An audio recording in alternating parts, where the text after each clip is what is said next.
Blood helpline Karnataka, FCCA, shine guys Manchi Kukkaji ಇವರ ಜಂಟಿ ಆಶ್ರಯದಲ್ಲಿ ಯನಪೋಯ ಆಸ್ಪತ್ರೆ ದೇರಳಕಟ್ಟಿ ಇವರ ಸಹಭಾಗಿತ್ವದಲ್ಲಿ ಸಾರ್ವಜನಿಕ ಬೃಹತ್ ರಕ್ತದಾನ ಶಿಬಿರ ಕಾರ್ಯಕ್ರಮವು ಬಂಟ್ವಾಳದ ಭಾರತ್ ನಿರ್ಮಾಣ್ ರಾಜೀವ್ ಗಾಂಧಿ ಸೇವಾ ಕೇಂದ್ರದ ವಠಾರದಲ್ಲಿ ಯಶಸ್ವಿಯಾಗಿ ನಡೆಯಿತು. ಈ ರಕ್ತದಾನ ಶಿಬಿರದಲ್ಲಿ ಒಟ್ಟು 58 ಯೂನಿಟ್ ರಕ್ತವನ್ನು ದಾನಿಗಳ ನೆರವಿನಿಂದ ಸಂಗ್ರಹಿಸಲಾಯಿತು.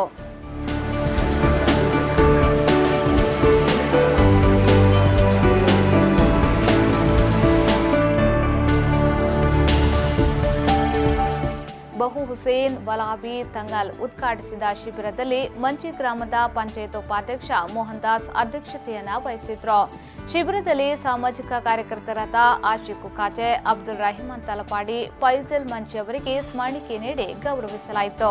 ಕಾರ್ಯಕ್ರಮದಲ್ಲಿ ಅತಿಥಿಗಳಾಗಿ K Ismail, Rafeek Nisar Ullal, Hasainar PK, Shivakumar, Mohiddin Abba, Zainuddin Kukkaje, Gafar Sagar, Ibrahim AK, Ashik Kukkaje, Faizal Manchi, Abdul Rahiman Talapady, MD Manchi, Imran Madka, Nazeer, Ravi, Rajesh, Faizal, doctor Shubha ಹಾಗೂ ಬ್ಲಡ್ ಹೆಲ್ಪ್ ಲೈನ್ ಕರ್ನಾಟಕ ಇದರ ಕಾರ್ಯನಿರ್ವಾಹಕರು ಉಪಸ್ಥಿತರಿದ್ದರು.